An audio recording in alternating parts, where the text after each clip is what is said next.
Ladies and gentlemen, thank you for joining the Thurman versus Porter conference call. Your host for today, Lou DiBella, will begin. Thank you for being with us for the Keith Thurman, Shawn Porter Welterweight Championship conference call. Showtime Championship Boxing on CBS, presented by Premier Boxing Champions.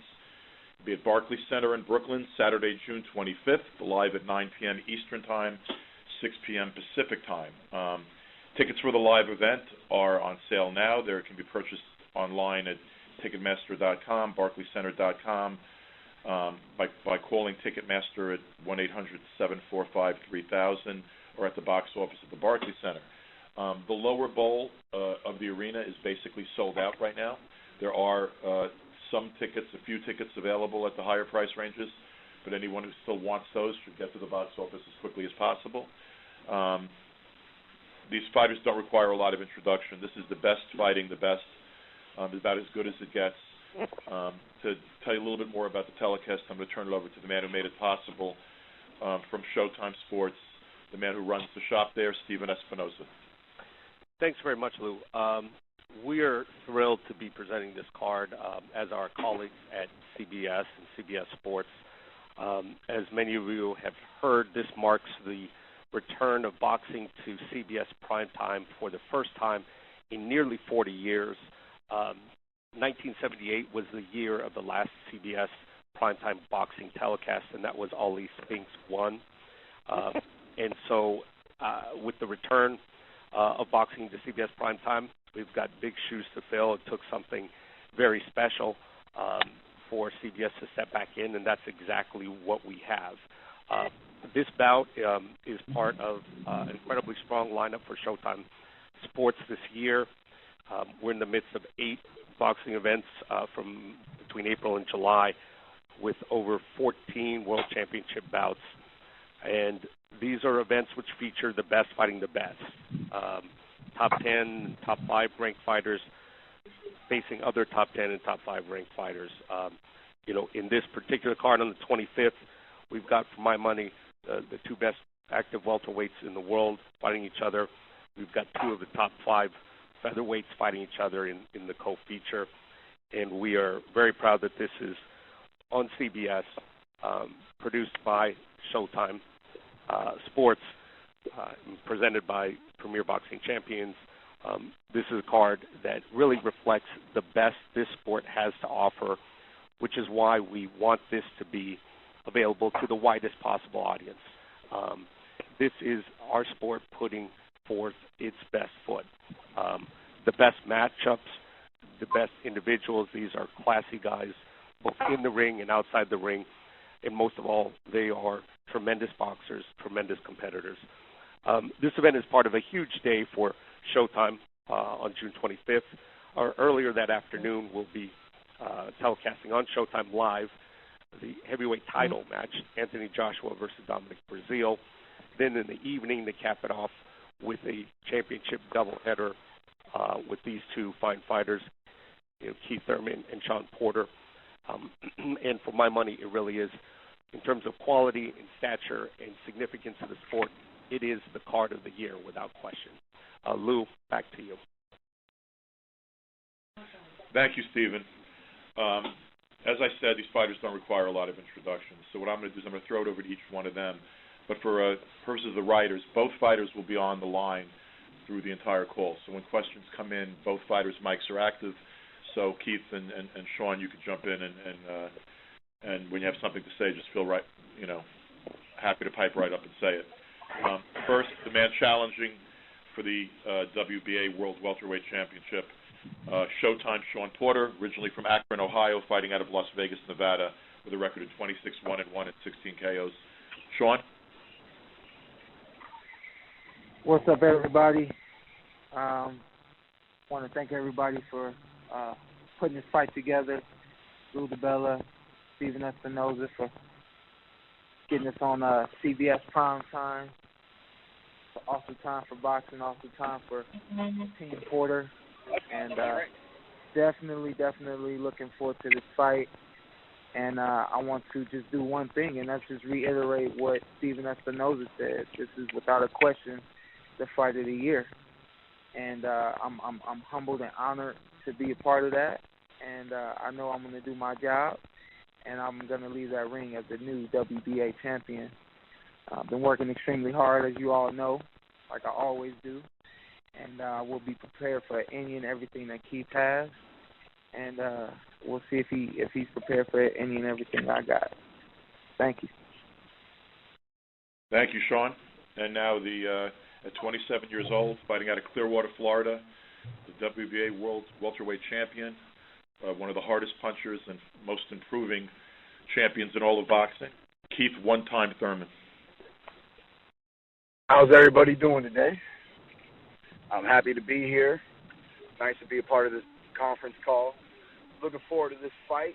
Everybody knows it's a big, exciting fight for the world of boxing, for myself, for my career, for Shawn Porter, and for the fans. So let's get this on. We'll open it right up to questions, moderator. Thank you. Ladies and gentlemen, if you have any questions at this time, please press star 1 on your telephone keypad. Again, if you have any questions at this time, please press star 1 on your telephone keypad. And I'm waiting for callers to join the queue.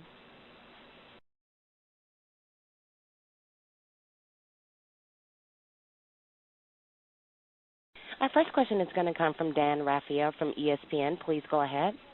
Thank you very much. Hey, guys. How are you today? What's up, Dan? Hey. My first question for both of you guys, I guess, Shawn, you can go first, I suppose. You're going to be fighting your first fight in, I believe, basically 1 year, almost to the day, since you fought since you had the win against Adrian Broner. Keith, you're also going to be fighting. It's going to be your first fight in 11 months since the Collazo fight last summer.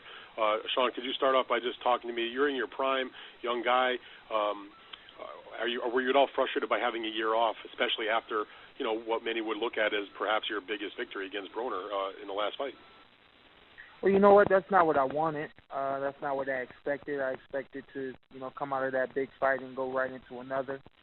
But, it's boxing, it's business, and you got to do what you got to do. So when Keith Thurman was became the next fighter for me to fight against, it just became a matter of time. So, I think I've spent all that time wisely, still training, taking a little bit of time off here and there to enjoy life, but, mostly doing what I've been doing for the last probably 2 or 3 years now, which is focusing on Keith and what he has to bring to the ring and being ready for this fight. I think Demetrius Andre showed a prime example of, not having ring rust, It's been a while since he fought, and he came out and did a spectacular job.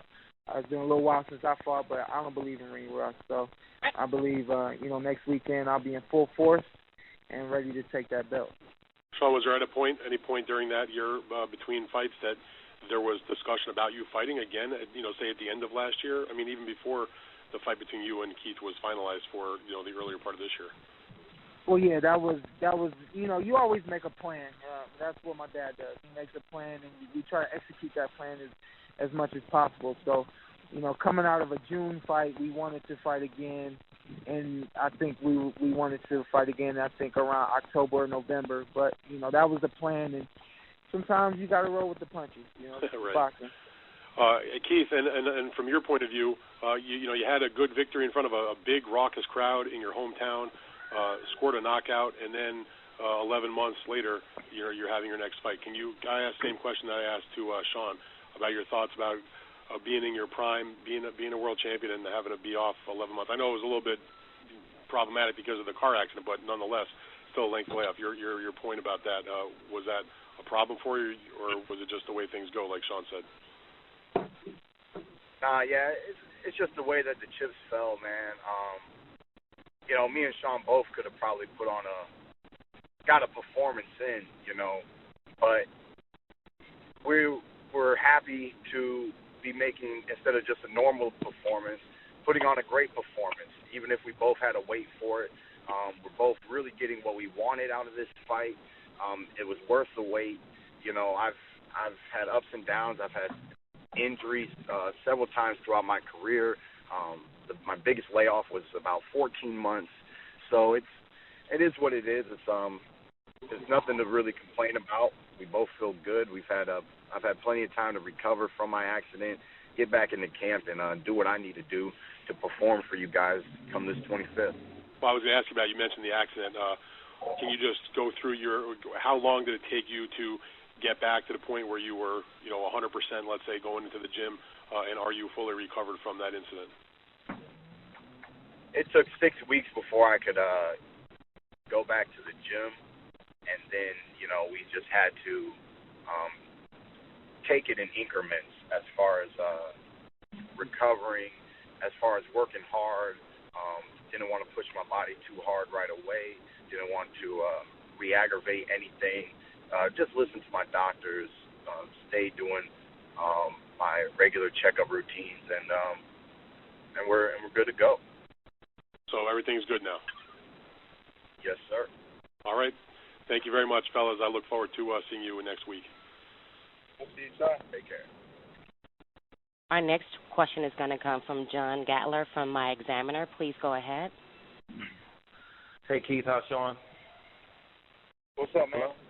How you doing? Listen, Shawn, the question for you is the last time you fought, you obviously, Dan just talked about the Adrian Broner fight, but you were at a catch weight in that fight, 145 pounds. And then you mentioned that the time off and Keith's accident actually helped you prepare a little bit better for this fight. Can you talk about some of the differences between preparing for Broner and now preparing for Keith at a full 147? Well, you know what? That contract weight was 144. Oh, yeah, that's nice. Don't short me a pound, man. I had to work hard for that pound. You're supposed to learn from every experience you have, so I honestly and firmly believe that every experience that I've had in boxing has prepared me for this fight with Keith Thurman.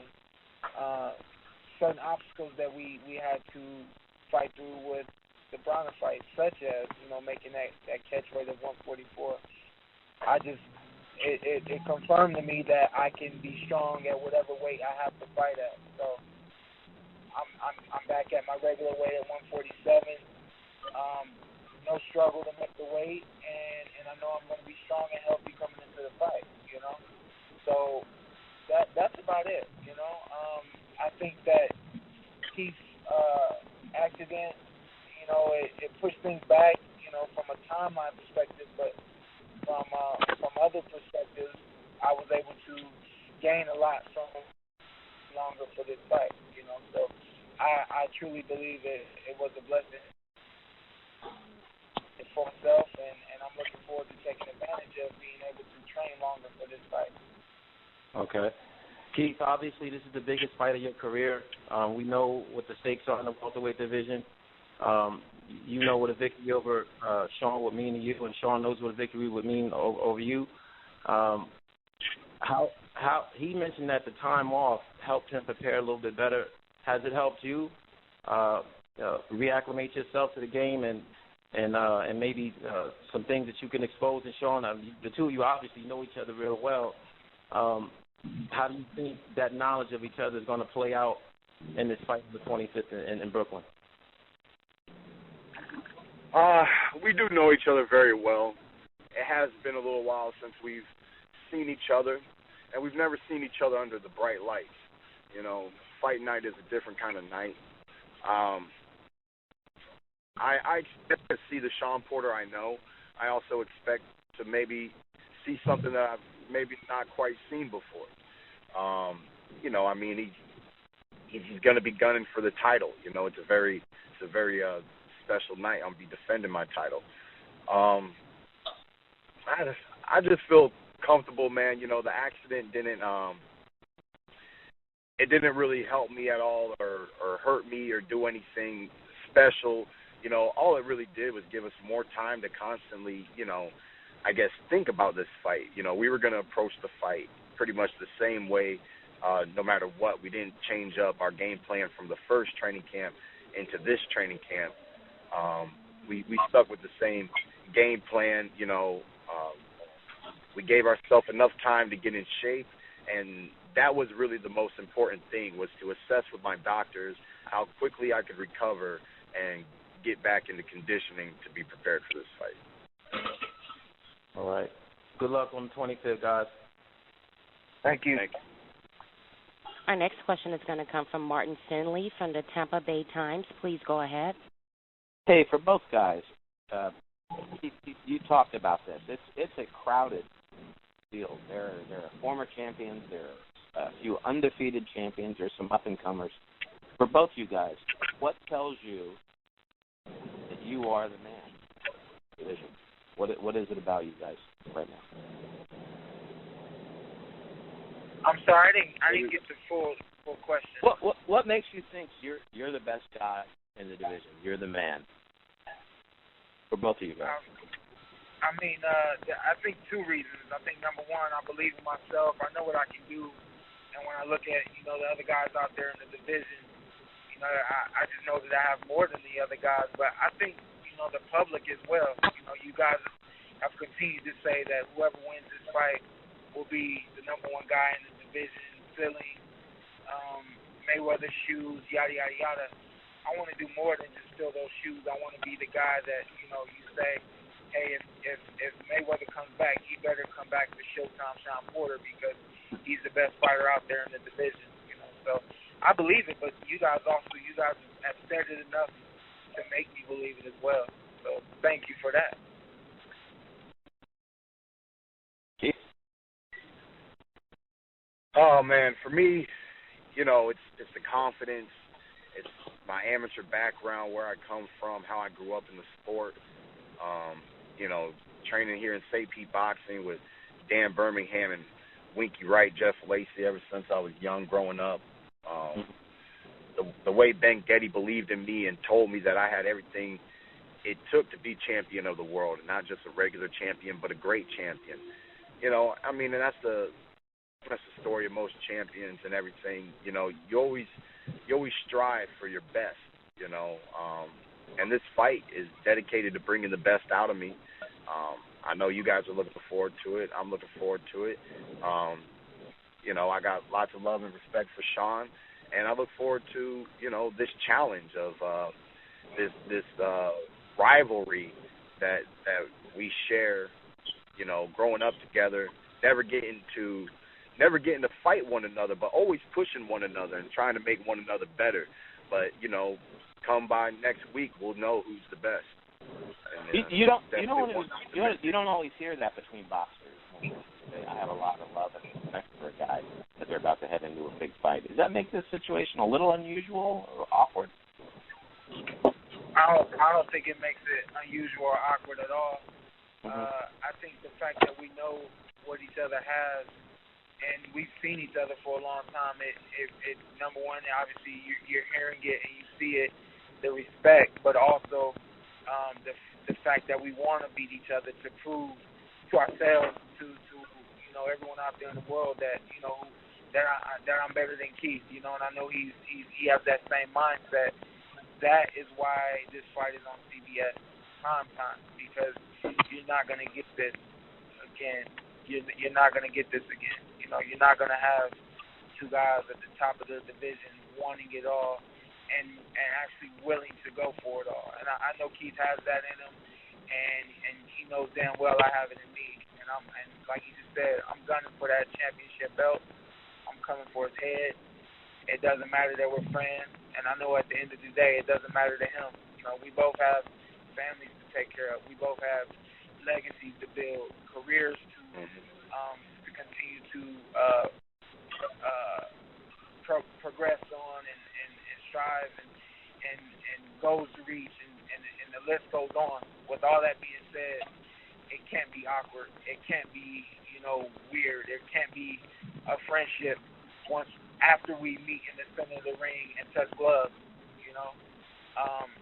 We'll meet in the center and touch gloves in the beginning of the fight. We'll meet in the center and we'll touch gloves at the end of the fight. That's it. But in between that time, this is going to be a hell of a fight, and that's why it's on CBS primetime. I agree with that statement.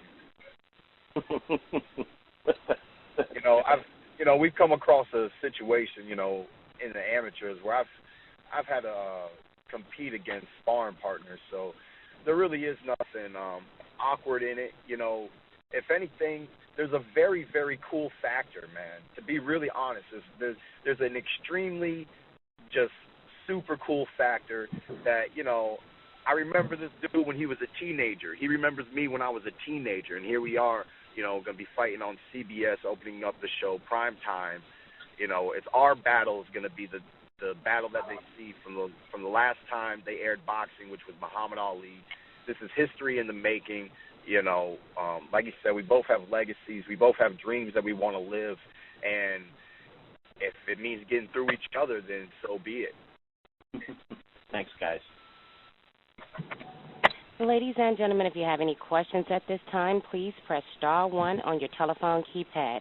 Again, if you have any questions at this time, please press star 1 on your telephone keypad. Our next question is going to come from Mitch Aberson from theringtv.com. Please go ahead. Thanks. Hi, everybody. I have a question for Keith. Keith, how you doing today? Good.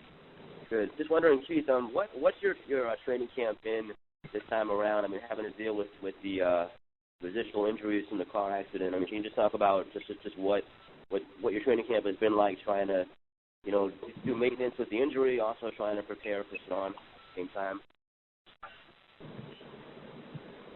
It's just been a little different as far as we had to spawn back just a little bit in this camp. We couldn't spar early in this camp just to for the safety of my neck and not to jeopardize or risk anything, and just follow my doctor's instructions.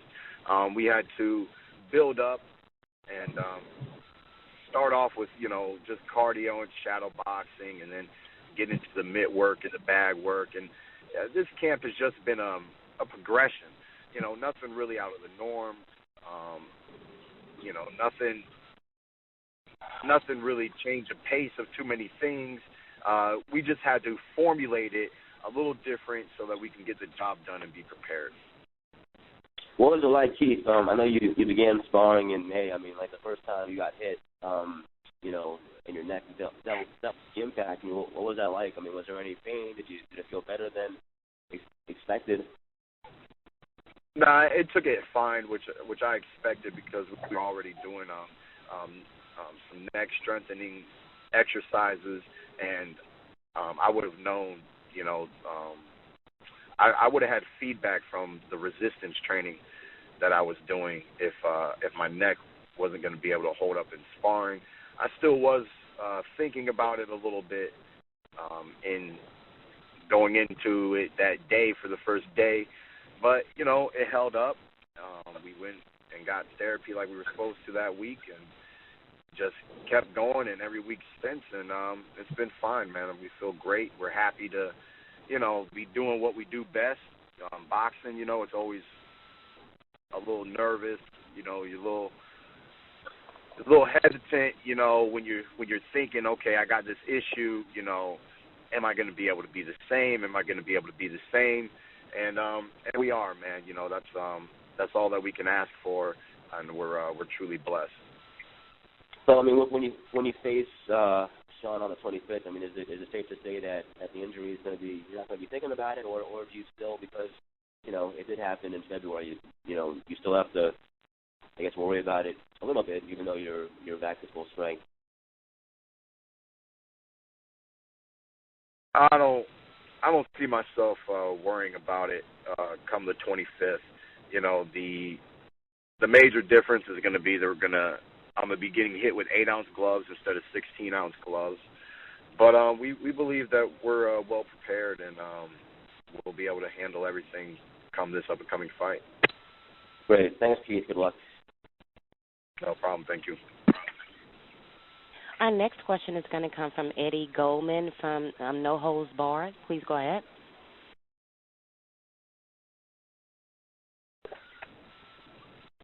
Our next question comes from Eddie Goldman from No Hold Barred. Please go ahead. Yeah. Hi. Hello, everybody. Can you hear me okay now? Yes. Okay, great. Thanks. Hello, everybody.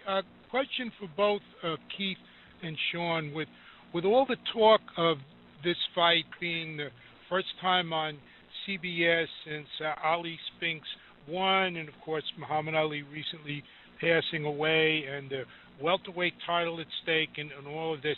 How do you balance that kind of historical importance with just preparing for this one individual fight and what you have to do on that? And I guess I'll ask Keith first. Well, I mean, you know what kind of stage you're performing on. You know the platform. You know the significance of everything.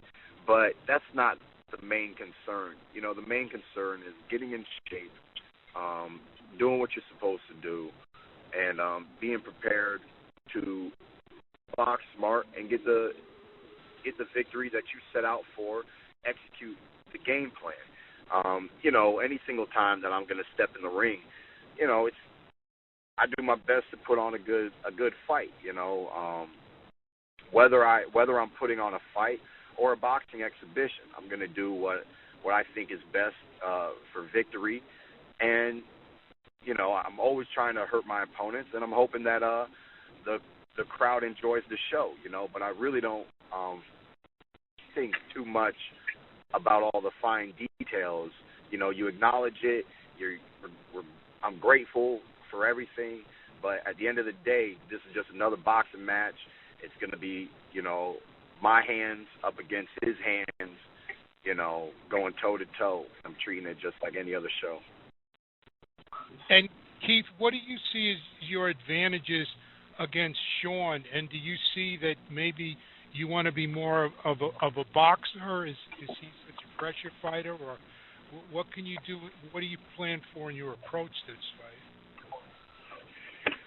Well, I made a statement before, you know, if people want to move forward, I'll move backwards. If they want to move backwards, I move forward, you know. So I don't really I go with the flow of a match, you know.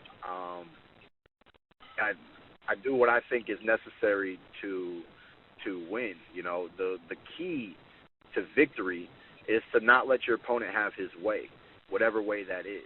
You know, don't let your opponent have his way. You know, a small advantage I have over Shawn, I have a small height advantage. I possibly have a small reach advantage. There's the keys to victory, some would say, would be to keep him on the outside and things of that nature. But I like to stay open-minded and just see what presents itself in the fight, you know. I've been doing this for a long time. I've been real comfortable nowadays. The Luis Collazo fight, you know, I went into that fight with no game plan. You know, the game plan is victory. We will find victory. Okay, and similar questions for Shawn. Shawn, how do you balance all the discussion on the historical importance of this fight with just preparing for this one fight with your opponent ahead of you?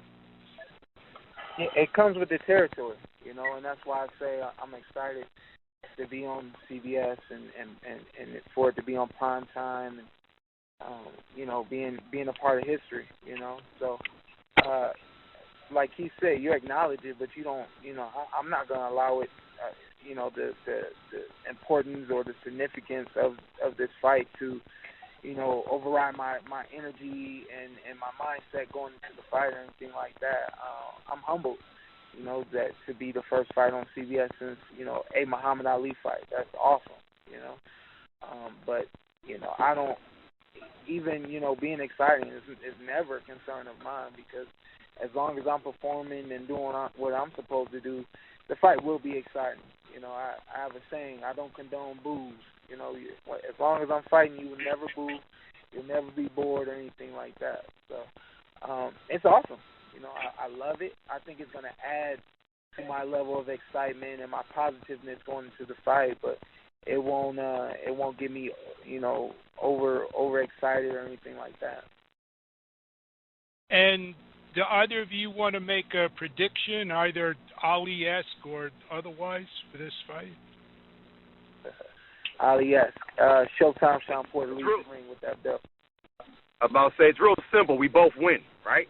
I mean, we're both winning, you know. Nah, we ain't both winning this one. You think you're going to win. I think I'm going to win. So you think, you know, if they're going to ask the question, they're going to get two winners. You know what I mean? But obviously someone's going down. Obviously someone's going down, and I would like it for it not to be left to the judges. So exactly. You know, I think that's one thing I've learned from being in the crowd is that people, for whatever reason, they do not like draws. You know, so we're not going to leave it up to the judges. You know, we were discussing that yesterday in the gym. You know, so we're not going to leave it up to the judges. We're going to handle our business and get the job done. Leave that ring with that belt. Okay, thank you. Good luck to everybody, and I'm looking forward to it. And our next question is going to come from Kenneth Johnson from DreamTV.com. Please go ahead. It's Kendrick. How you doing, Showtime and Keith? What's up, Kendrick? What's up, man? Shawn, I know I've asked you a couple of times, but can you just talk about just how big of a legacy that you need this, so that when you hang up the gloves, you how big would this fight be in your legacy when it's all said and done in a big stack of things? Yeah, this fight has been in my mind for a number of years, you know, and I've said this before, you know, looking at our careers and the way that they were moving, and both of us being at 147, Keith being as dominant as he has been, I knew that this was going to, you know, this fight would happen eventually, and it was a fight that I wanted to happen, you know. I'm all about, you know, beating the guy that is considered the guy. I'm all about being the number one. You know, I love having all eyes on me. You guys know me to be very humble, but when I'm in the ring, when I'm performing, when everyone's watching, I want them to be watching me, seeing what I'm doing, and screaming my name. You know, so I think knowing what Keith has done and him being the champion, when you beat a champion, you take their belt. That's how you form your legacy. You know, you don't form your legacy from, you know, beating C-level fighters, B-level fighters. You beat those AA plus fighters, and you take their belts, and that's how you establish your greatness. Well, it'd be safe to say that whoever wins this fight will be the 147 kingpin that throne that Floyd's left. That y'all be the heir to that throne. Because y'all basically fighting for the number one spot at welterweight. I mean, if you really take a look at it, we both have the attitude for it. We both have the physicality and the athleticism to be that number one guy. You know, it's just a matter of me getting in there and doing what I got to do. And same for you, Keith. How does this register? You think your legacy when it's all said and done? What does it play? Do you need this fight to have that legacy that you want? Most definitely. You know, this is a great fight. This is the perfect fight. Really, this is exactly, you know, the kind of fights that we want. You know, legacy is a process, and this fight is a part of that process. You know, making these kind of matchups and everything, and you know, getting just, you know, great high level opponents like Shawn was talking about. You know, Shawn only has one loss, and you know, he brings his best each and every time in the ring. He's always gunning for victory. You know, he just made a statement that he's knocking my head off. So, you know, this is going to be a great fight, you know, and all I've ever wanted to do in boxing was be champion of the world and give the world great fights like this fight to come. So I mean, I'm really excited. Me and my team are really looking forward to this. And do you think this was solidify you as the kingpin at 147, or do you think you got to go through the Garcias and everybody and unify the belts to be that to look at as the guy like Floyd was for all these years? Yeah, I don't like your guys' approach to these questions when everyone's talking about the new king, the new king, the new king, the new king. You know, it's not like there was a successor lined up waiting. You know, it's not like, you know, there's work to do. The next generation, in my opinion, you know, I'm a humble fighter, and I like to humble myself on the regular. So, you know, the young generation's got a lot of work to do before there's a king involved on top of any of our names. If you ask me personally, which you are, so you know, yeah, I would love to get through Danny Garcia, you know, and then solidify more of the the debate of the best at 147, man. But to see the best at 147, man, it's just going to take a little bit of time, you know. And I just feel like you writers are rushing to get the best, to claim the best, you know. And claiming the best is cool. There's nothing wrong with claiming the best. But to get the best is going to take a little bit more time. It's not even going to happen this year, you know. But I look forward to the journey and the process. Well, this is my last question then. This for both of y'all. So you feel that, of course, like you said, you got to go through the process. What that process said, when it's all said and done, do you feel like you have to fight Danny Garcia? You have to fight Earl Spence to find out who's that man, who's that top dog? Because I know I talked to Spence personally. He wants to fight anybody to get in the ring with him at 147. He's ready to go for anybody. But none of y'all really go on record and say, like, hey, I want to fight everybody to, when it's all said and done, you look back at my resume, I didn't fight everybody. It's kind of like, well, I'm just taking it case by case. So what is... Well, you know what? I'll answer that first because I just fought Adrian Broner, who is a world champion again, and definitely one of the most athletic fighters out there. The process does not stop. You know, I fought one of the top guys, and here I am fighting arguably the top guy right now. You know, so the process just does not stop. You know, and like my dad says, you're only as good as your last performance. You know, so. It's going to be steady until it's over, until I'm done, and you know, when I'm done, that's when, you know, I'll actually entertain being called great or being called one of the best. But until that time, I'm just working hard to be where I'm at right now, which is, you know, arguably considered to be one of the best. But the process just does not stop until it's completely over. And for you, Keith? For me, you know, the way I look at it is I'm just not a big fan of what I call the Mayweather shadow, right? Mayweather's legacy has casted a shadow over the 147 division. And the real issue is that Mayweather was at the top for over a decade. And you want somebody to replace him, but it's not going to happen overnight. It's really going to take almost another decade. You need to really see who's going to be the top dog for the next 3 to 5 years. And then you got a king, because kings rule. Kings rule. Kings don't come up and come down and do this and do that. You know, kings rule. And that's, you know, to me, that's the main reason why I ever allowed the name king to come out of my mouth when talking about Floyd Mayweather, because he did rule 147-pound division.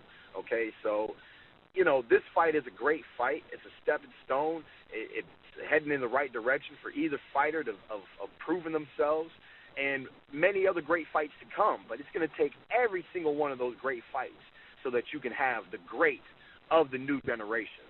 And, you know, that's just how I feel, and I'm going to feel that way till everybody's gone.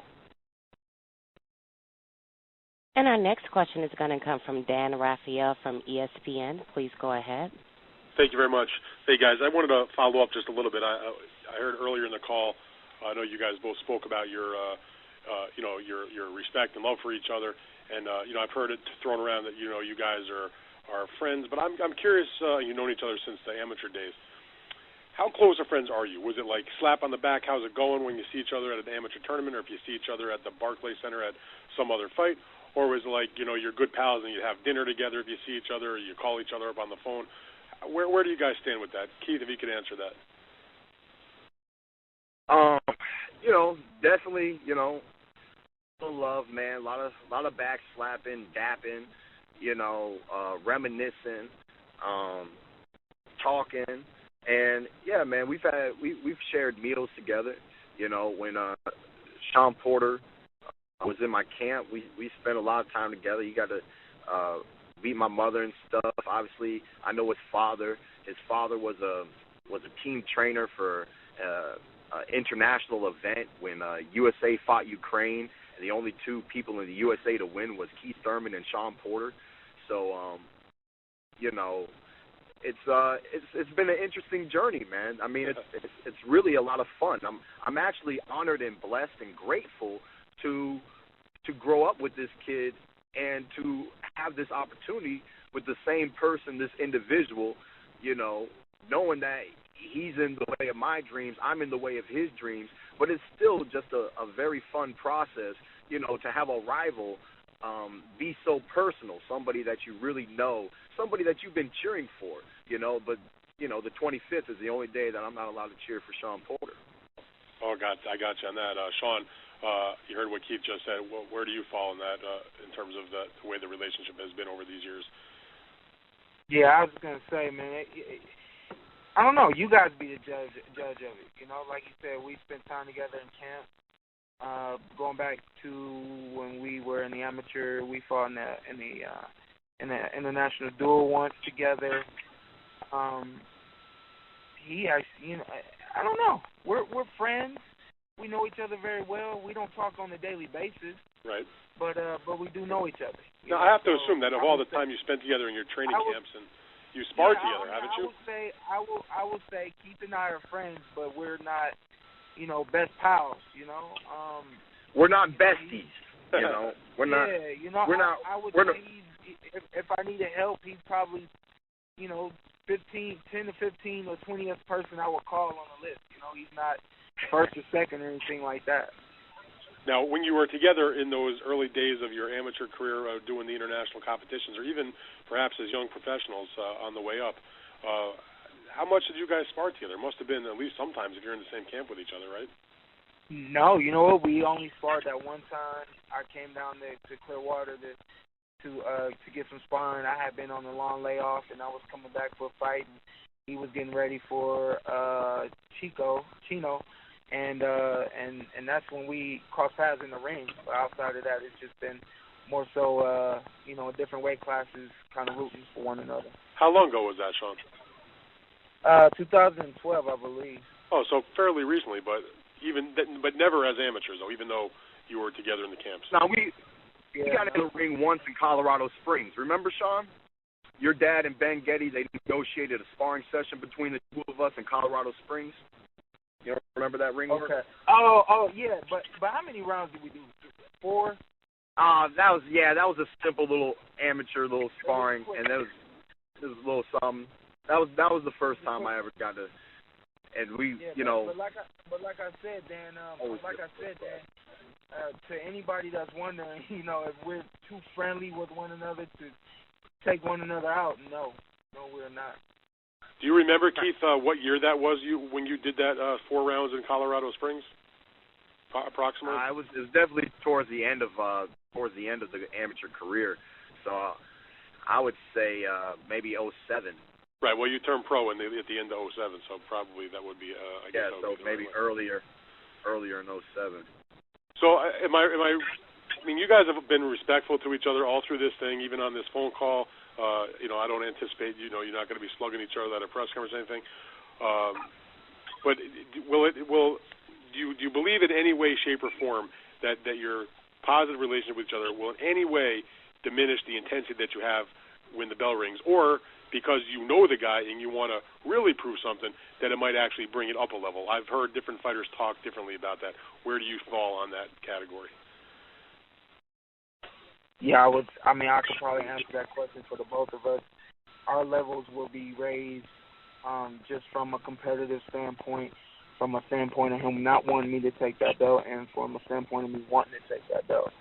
The levels will be raised, simple as that, and I think, we both appreciate that about one another, is that, this is a fight where the public is watching, waiting, wanting to know who's going to be the winner.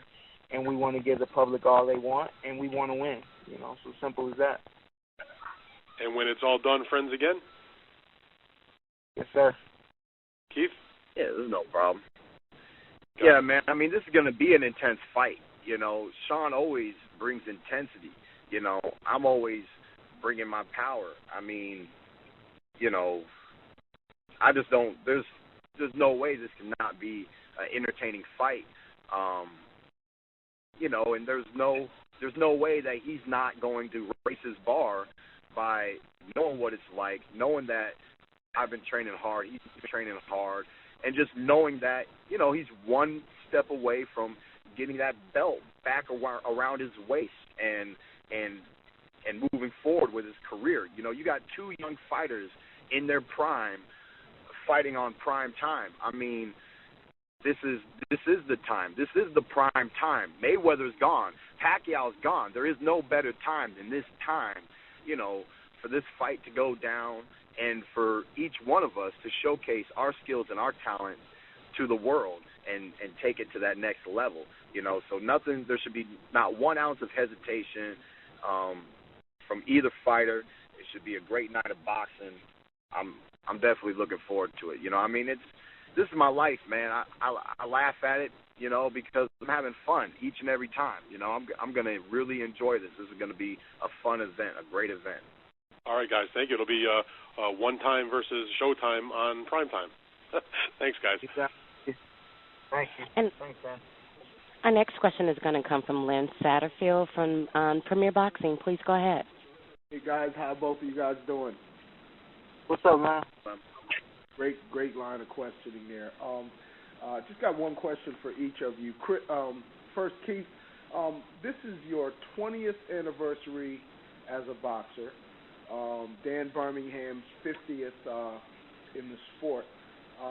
Can you talk about your working relationship and your bond between him, obviously Chris Getty, and what your unified purpose in continuing, the legacy of Ben Getty, and how special that relationship has been, especially given that Dan Birmingham had his his near-death experience, and you had the car accident.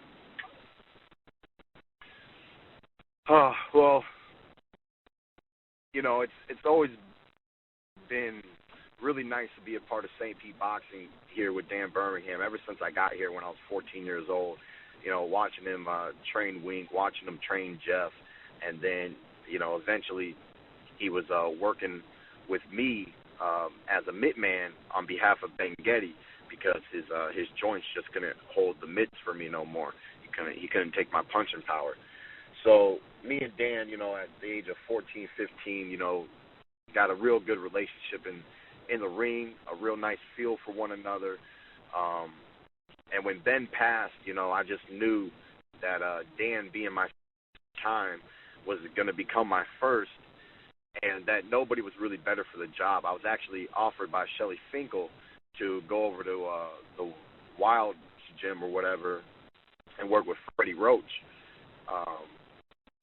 And I just, I told Shelly, I said, Freddie Roach doesn't know anything about Keith Thurman and where Keith Thurman comes from. Dan Birmingham, knows everything about me, knows my progression, knows about Ben Getty, knows how we used to train together, our focus, our drive, our dreams, what we want to accomplish, and ever since Ben passed, I brought Chris into the situation because Ben was always talking to Chris about fighters' records on BoxRec, what do they think about our next opponent coming up, this and that.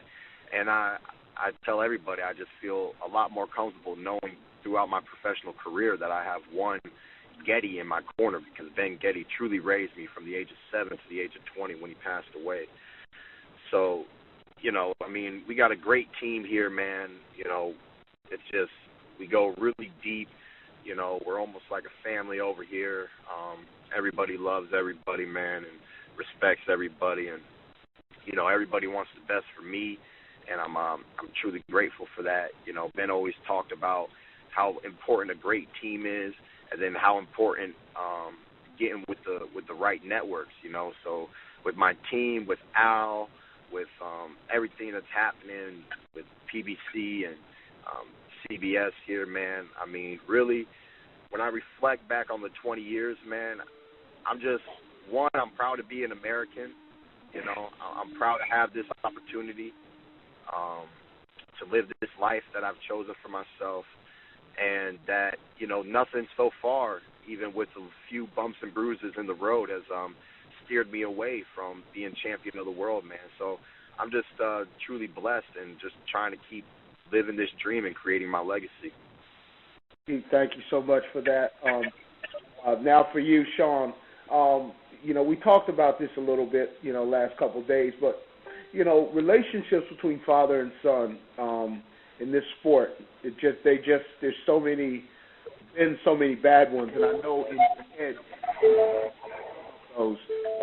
what makes your relationship with your father so unique and specifically different than some of the ones that you've seen just erode and fail to the point where, you know, some of the fighters for a long time don't even get along with their dads anymore? You know what? Boxing is a hard sport. It takes a hard mentality, a hard demeanor, a hard personality just to compete and train and all that kind of stuff. You know, my dad is that person. My dad is a hard person. He doesn't mind hard, but in a lot of ways I'm the opposite. You know, I'm more easygoing. I'm more laid back. I'm more, you know, tell me what to do and I'll do it. You know, I think when you take a look at the history of boxing, that's what, you know, I'm only hard when I have to be hard, and that's when I compete. Whether it's father-son duels or whatever, you know, the son is a hothead and is hard both in and out of the ring, you know, so it makes that relationship hard to deal with, you know. But my dad and I, we click, and we can make it happen. You know, there's nothing that we go through or don't go through that doesn't help us raise each other's levels and bring us to the place that we need to be, where we're able to perform in the ring together and be successful together. I think that's kind of what separates us. It's kind of our love and our bond and our respect for one another, and being able to, you know, mesh our personalities. You know, I think that separates us from other father and son duels. Guys, thank you for the answers, and I'll see you guys next week. We're gonna take one more question and let these gentlemen go back to their lives. Thank you.